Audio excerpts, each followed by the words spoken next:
মা আমাকে অনেক ডেকেছিল, আমি দরজা খুলিনি। কেন ভেঙে বলেছিল? খুলিসনি কেন দরজা? আমি চিনতে পারিনি আম্মা।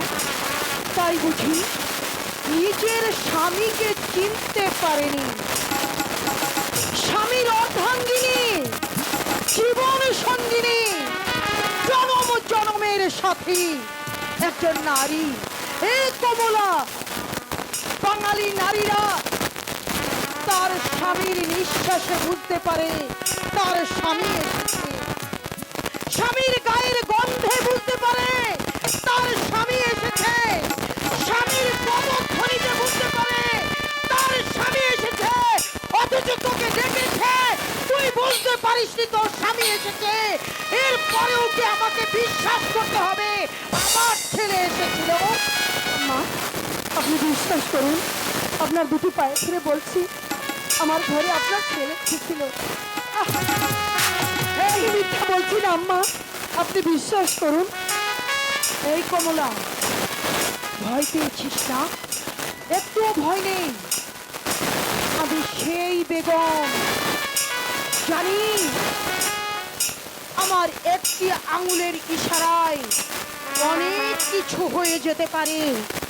আমি সেই আগুন, আমি সেই লাভাস্রোত, আমার চোখে যেতে চাই, আমি সব জ্বালিয়ে পুড়িয়ে ছাই করে দেই। আমি সেই গরল, কেউ যদি আমার বুকে গরল ঢেলে দিতে চায়, আমিও তাকে গরলের সাগরে একটি লাথি ছুঁড়ে ফেলে দেই। আম্মা আমি তো সত্যি বলছি আম্মা, আমার ঘরে আপনার ছেলে এসেছিল। আমার ছেলে এসেছিল, আপনি বিশ্বাস করুন আম্মা, আপনি বিশ্বাস করুন, আমার ঘরে আপনার ছেলে এসেছিল। আমি মিথ্যা বলছি না। বিশ্বাস করবো তোকে, আমি তোকে বিশ্বাস করবো, তাই না?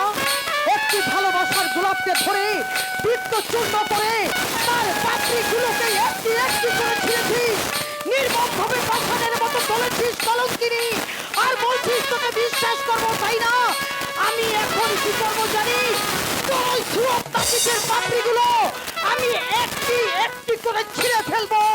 তুই আমার বুকে ছবল মেরেছিস, আমিও তোকে ছবলে ছবলে রক্ত শূন্য করে দেবো। আমি ছাড়বো না। আমার বুকে কেউ আগুন জ্বালালে আমি তাকে ভালো থাকতে দিলাম। আমি বলছি না, আমি সত্যি বলছি, আপনার দুটি পায়ে ধরে বলছি, বিশ্বাস করুন, আমার ঘরে আপনার ছেলে এসেছিল। তোর জন্য আমার কষ্ট হয়, তুই আমার পায়ে ধরে কাঁদছিস।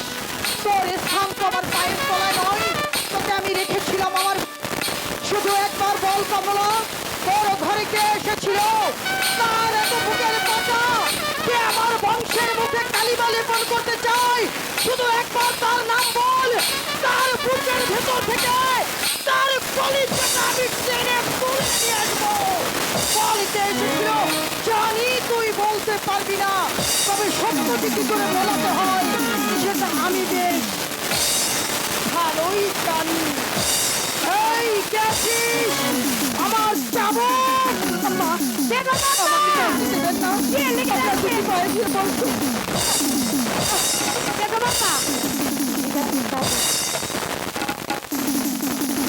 দাসী বলুন, বাহিরে অপেক্ষা করো, প্রয়োজনে যাচ্ছি। ঠিক আছে।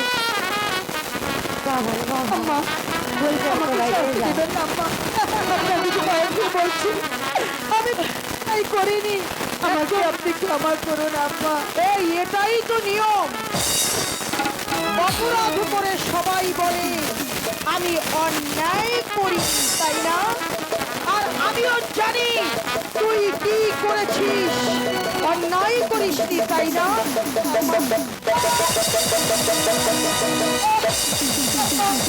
আমাকে আপনি ক্ষমা করুন, আমাকে মারবেন না আম্মা, আপনার দুটি পায়ে পড়ি, আমাকে আপনি শাস্তি দিবেন না আম্মা, আমাকে আপনি ক্ষমা করুন আম্মা, আমাকে আপনি ক্ষমা করুন, আমাকে আপনি মারবেন না আম্মা।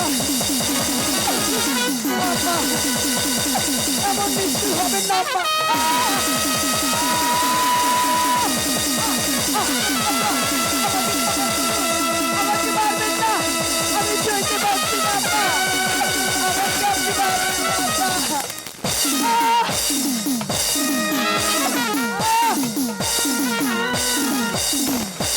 আমাকে আপনি ক্ষমা করুন।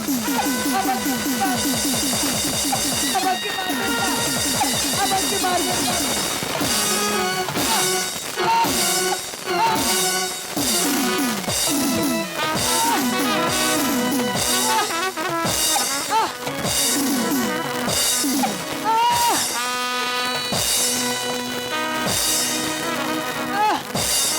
আম্মা, আমি তার শুনতে পাচ্ছি না, আমাকে মারবেন না আম্মা। আহ!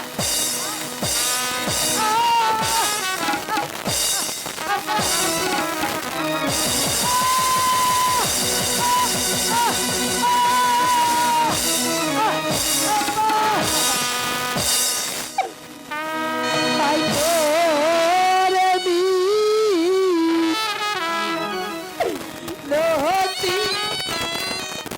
করি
দেখে যা।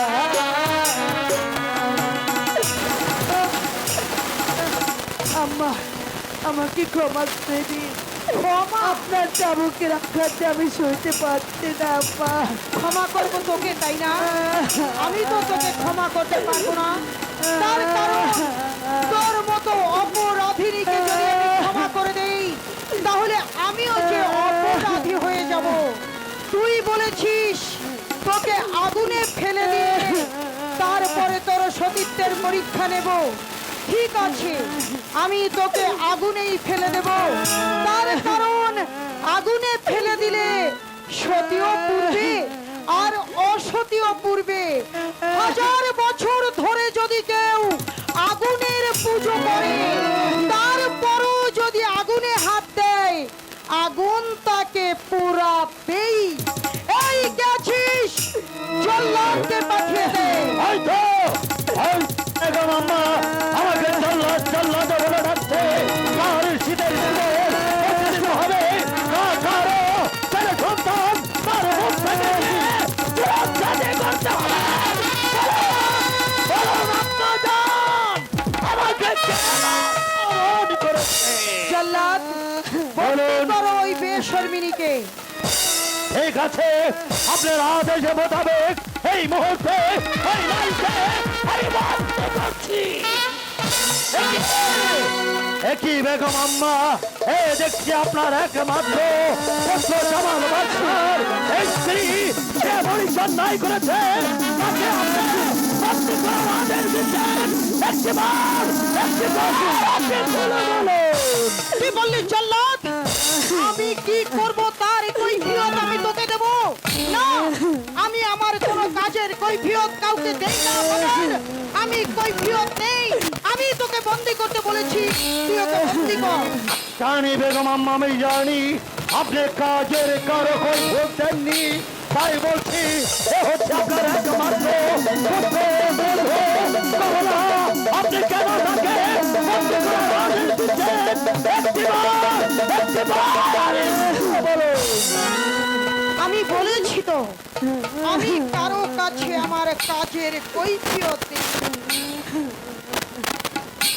বেগম আম্মা, আপনার কাছে আমি অনুরোধ করে বলছি, আপনার পায়ের কাছে নত শির হয়ে বলছি, আপনি আপনার বউকে একটিবার ক্ষমা করে দিন। জল্লাদ, কেউ যদি আমার কাছে বিনয় করে, কেউ যদি আমার কাছে কোনো অনুরোধ করে, কেউ যদি আমার কাছে মাথা নত করে, তাহলে আমি তার কথা শুনি। তাহলে তুই জানতে চেয়েছিস ওকে আমি জল্লাদের হাতে কেন তুলে দিচ্ছি, তাই না? হ্যাঁ বেগম আম্মা, তবে শোন, বলুন। ও চরিত্রহীনা কলঙ্কিনী, তাই ওকে তোর হাতে তুলে দিচ্ছি। আমি বিশ্বাস করি না বেগম আম্মা, আপনার পুত্রবধ চরিত্রহীন হতে পারে না। হয়তো আপনি ভুল বুঝছেন। আগামী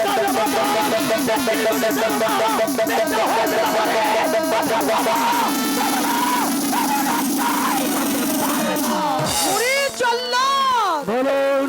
তোর মতো যদি আমি অবিশ্বাস করতে পারতাম, তাহলে আমার চেয়ে খুশি আর কেউ হতো না। আমি যদি সত্যি সত্যি ভুল করতাম, তাহলে বোধহয় আমার জীবনটা সার্থক হয়ে যেত। কিন্তু আমি ভুলও করি নাই। শোন, ও বলছে ওর ঘরে আমার ছেলে এসেছিল। আচ্ছা জল্লাদ, তুই বলতো, আমার ছেলে যদি আসতো, তাহলে আমাকে আম্মি জান বলে ডাকতো না? হ্যাঁ ডাকতো। মায়ের সঙ্গে দেখা না করে সে কখনো চলে যেত না। তাহলে তুই দেখতো বাবা, এই তো কমলার ঘরের দরজাটা ভাঙা। তুই বল না। সত্যি তো, এ ঘরের দরজা ভাঙা। বেগম আম্মা, এ ঘরের দরজা কে ভেঙেছে? আমি যদি জানতাম আমার পুত্র বধূর ঘরের দরজা কে ভেঙেছে, এই পৃথিবীর বুকে তার যে কেউ আছে, আমি একটি কথাই তাদের সকলের বরদান দিতাম। কিন্তু আমিও জানি না রে, আমিও জানি না। জল্লাদ, বলুন। অতএব ও অপরাধী। যৌবনের উন্মাদনা সহ্য করতে না পেরে ওর ঘরে অন্য পুরুষ এনেছিল। না না বেগম আম্মা, এই কথা একটি বার ওকে বলতে দাও। কারণ এই কমলা এমন হেন কাজে করতে পারে না। আপনার সাথে কমলাকে একটিবারই ক্ষমা করে দিন। ক্ষমা হ্যাঁ করে দিতে পারি। এবার তাহলে বলুন তুই আমার দুটো কথা শোন। বলুন কি বলবেন? আচ্ছা বলতো, তোর সুন্দর একটা ফুটফুটে বাচ্চা, হ্যাঁ, সুন্দর একটি ফুটফুটে ছেলে আমার আছে। হ্যাঁ ছেলেটি প্রায় 5 বছর বয়স। হ্যাঁ, হ্যাঁ। আচ্ছা তুই কি তোর ছেলেটিকে আমার এই শাহী দরবারে নিয়ে আসতে পারবি? কেন বেগম আম্মা? তোর ওটাকে আমার কাছে একটু দে। তোর ছেলেটিকে আমার এই দরবারে নিয়ে আসবি, আনার পরে তার হাত বাঁধবি, তারপরে তার পা বাঁধবি, হাত পা বেঁধে এই ধারালো কৃপান দিয়ে তার পুত্রকে তুই জবাই করে তার বুকের ভেতর থেকে কলিজাটা বের করে আমাকে উপহার দিবি। না বেগম আম্মা, তা কিছু তো হতে পারে না। বলুন আমি চললাম, আমার আদেশ করুন। এই মুহূর্তে আমার কি করতে হবে? কলিজায় লেগেছে না রে? হ্যাঁ বেগম আম্মা, কলিজায় লেগেছে? বলুন ওরে একটিবার জল্লাদ! বলুন। আমারও যে কলিজায় লাগে রে, আমারও বুকের মাঝে একটা কলিজা আছে। বেগম আম্মা, সেখানে আমি সুন্দর একটা দুনিয়া তৈরি করেছি, সেখানে তৈরি করেছি বেহেশত। জানিস আমার সেই বেহেশতকে এই কমলা দজকে পরিণত করেছে। তাই তাই ওর মৃত্যুর পরোয়ানা লিখে দিয়েছি ওর লোলাতে। মৃত্যু আর অনিবার্য, যাও ওকে এখান থেকে তাই নিয়ে করছে যাও। বেগম আম্মা, তাই করছে। আপনার আদেশ মোতাবেক এই মুহূর্তে আপনার একমাত্র পুত্রবধূ কমলাকে আমি বন্ধ করছি।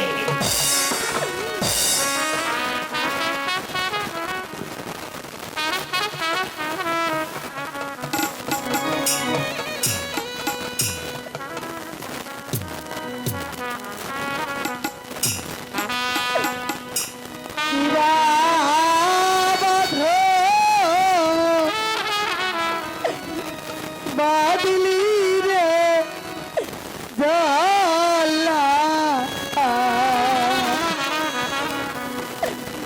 ও জালা সেই পেদা পারি রে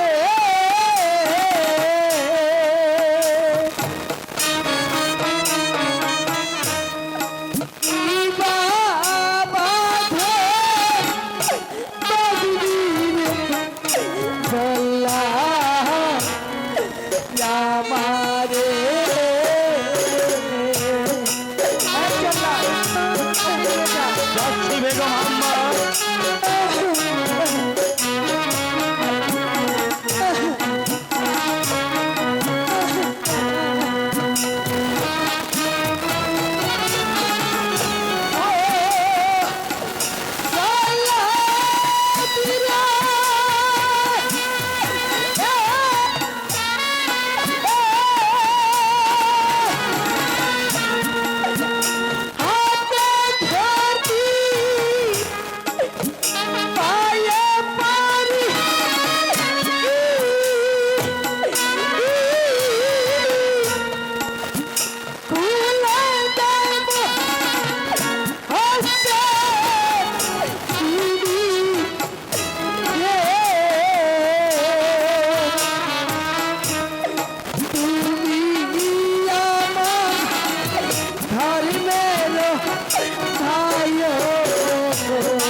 বেগম আম্মা,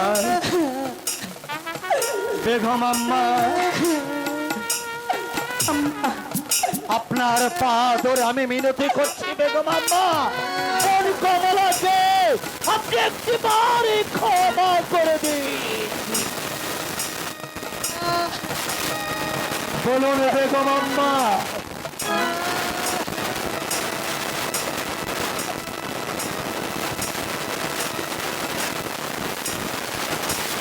বেগম আম্মা, আপনি একটিবার ভেবে দেখুন বেগম আম্মা, আপনি বৌরি কমলাকে আপনি দয়া করে ক্ষমা করে দিন। জল্লাদ, আমি তো ওকে ক্ষমা করতেই চেয়েছিলাম। জানিস, আমি যদি ওকে ক্ষমা করে দেই, কাল এ রাজ্যের প্রতিষ্ঠা আমাকে আঙুলে দেখিয়ে বলবে এই সেই বেগম, এই সেই শাসনকর্ত্রী যে নিজের পুত্রবধূর অপরাধ ক্ষমা করে দিয়েছে, বিচার করতে পারিনি। রাজ্যময় ঝড় উঠবে আমার বিরুদ্ধে, বিদ্রোহের খোঁজা তুলবে। বেগম আম্মা, আপনি একটিবার বনে কমলার দিকে ভালো করে চেয়ে দেখুন। বনে কমলা কোন অন্যায় করতে পারে না, ও আমাকে